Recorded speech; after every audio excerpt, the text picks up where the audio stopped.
Hello everybody, Cub fan here. It's Saturday and I wanted to shoot a quick video with a couple pickups I got. But I also wanted to do a couple contest response for you guys today.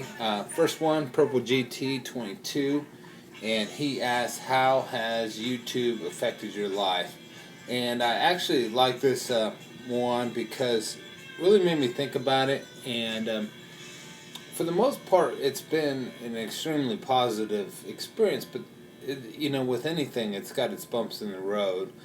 And what I mean by that, it's like when I first started YouTube, it was I was a watcher first, and then I was like I felt like I could partake in that as well too, for the simple fact that as a collector, a middle-aged man collector, I didn't have a lot of people to share the collection with, and a lot of people to talk about baseball cards, and that was why the whole reason why I would set up at shows and stuff like that, because I could share my collection, I could talk to other dealers, and I had a lot of stuff in common with them, except for most of those guys were in it to make a living.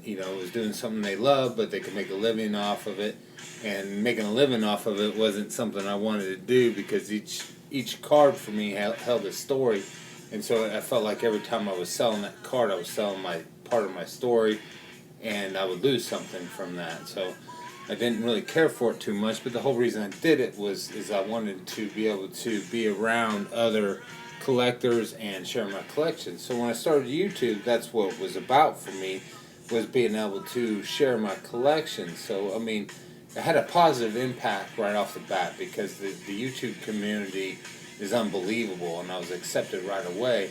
Now, some of the ups and downs was trying to find that balance, because at first it was like a shiny new penny, and it was just like I don't want to say my life revolved around it, but it took a lot of it. It took a lot of my time up, because I was always wanting to shoot videos, or constantly working on uh, new content, or I was putting care packages together, doing contest responses, and that actually kind of led to like a down part in the whole YouTube thing, because when I took the new job and I started training soldiers on deploying and stuff like that, I was spending a lot of time away from it, and I didn't miss my time away from YouTube. I still tried to watch videos when I could, but as far as making the videos go, I didn't quite miss that, because I was kind of burnt out, and so I kind of took a step back when I was doing that part, and it was just like, hey, just get to myself. I was saying, just get back to the things you like doing, and the reasons why you were doing the YouTube in the first place. So I try to I scaled back on the care packages. I scaled back on the response videos as much, and I just kind of I watch videos when I can, and I shoot videos when I can, and I like that better. But back to how it actually affected your life is like, once I did all that, that got me back into a good place. And I didn't realize how much YouTube affected my life until I actually went to the national, because it really, excuse me, it was about the ball cards there, but I was most excited about meeting fellow tubers, and meeting you guys, and just spending some time with you guys, and being able to do that really made me realize that I had found exactly what I was looking for, and it has just been a joy. I mean, and it really helps with my wife as well too, because she's really accepted it. At first, she liked it, but she still teased me about it, and now she's even like, the minute I get a package in or something like that, she's like, "Oh, you gonna go shoot your video?" And I'm like, "Yeah, yeah, duh." But so that's pretty much it. It's been a great ride, and I don't see myself getting off of it anytime soon. Except for I am going to have to take some time off. Um, I leave Tuesday, and I'll be gone until the 20th, and I'll be in Washington um, with some training there. I'll be training with the Japanese, so that's going to be cool. but I will be 100% away from YouTube. I won't even really have an opportunity to watch videos. And then I'll be home in October, most of October, and then I'll leave again in November. And then at the end of January, I'll be gone in December as well too, for like 3 weeks in December.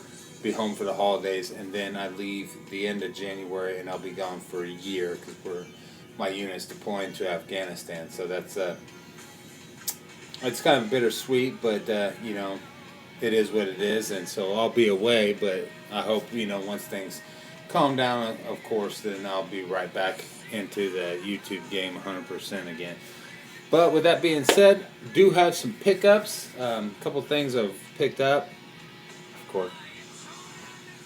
Now the first one is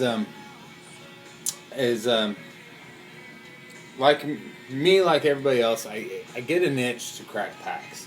And kind of my thing is I really like the vintage, but I don't like the vintage prices because I look at it cost versus reward. You know, why pay, you know, $200 or $300 for a vintage box when you can go out and pick up all the cards you want for cheaper than that out of that set, you know. But I know the price is the way it is because you have that chance of pulling that Gen Mint 10 or something like that. So that's what really drives it up. But it's too much of a risk versus the reward. So when I rip packs, I rip every year. I try to rip some Topps and some Topps Chrome and some Bowman to get those prospects and rookie cards I wouldn't normally go out and buy myself because I like having those, but I don't like going out and trying to guess. And I just like getting a stack of rookies and I put them into my box and I go through them as rookies start to perform. So that's kind of my thing.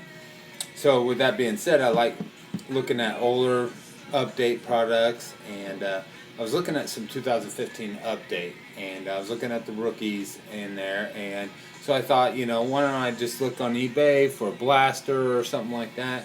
And the blasters were anywhere from $30 to $40 a piece. They had some chrome on there that was right about the same for like 10 packs, and so I went back and I said, just look at the checklist, and I looked at the checklist, and I picked out the rookies I wanted. And it comes to find out the only one I really wanted out of there was the Max Muncy. So I just went on eBay and bought 2 of the Max Muncy rookies with Oakland. And there's another guy there that he's irrelevant. But I picked up both these Muncy rookies. Great pickup. I like this kid. I think he's going to be a good player for a long time. And I just think that's a good investment right now at this point in his career. Because he gets overshadowed by Bellinger, even at some point by Jock Peterson and Corey Seager, of course, but he's quietly putting it all together. I think he's got 33 home runs right now. Dude's just killing it. And then a couple other pickups is for my new project of collecting every Topps from Sandberg's playing years, making that run. And I picked up the 84. I got this in an 8. With the stuff in the 80s, I'm happy with anything with an 8 or above. The 8 kind of being the collector's grade. But I was pretty happy with that. And then also I picked up the 90 All-Star and a Mint 9. So I'm well on my way. And I have, for the first time, I finally went and checked out 4 Sharp Corners. That was a bad idea because there was, I mean, all of that, not all of it, but a lot of that stuff is on there. So that's going to be a good tool for me going forward. And the prices are, I mean, they're better than eBay prices because once you figure out the shipping and everything like that, you know, these cards, the shipping's on individual cards. And then if you do have to pay shipping on 4 Sharp Corners, you're paying it on a group of cards. So it helps with the price and everything like that. So, there's that. Congratulations, Purple GT. I hope you guys enjoyed that. And then Pepino and Jimmy Guns. You guys are celebrating together. I think that's a cool idea. So this one's for you guys.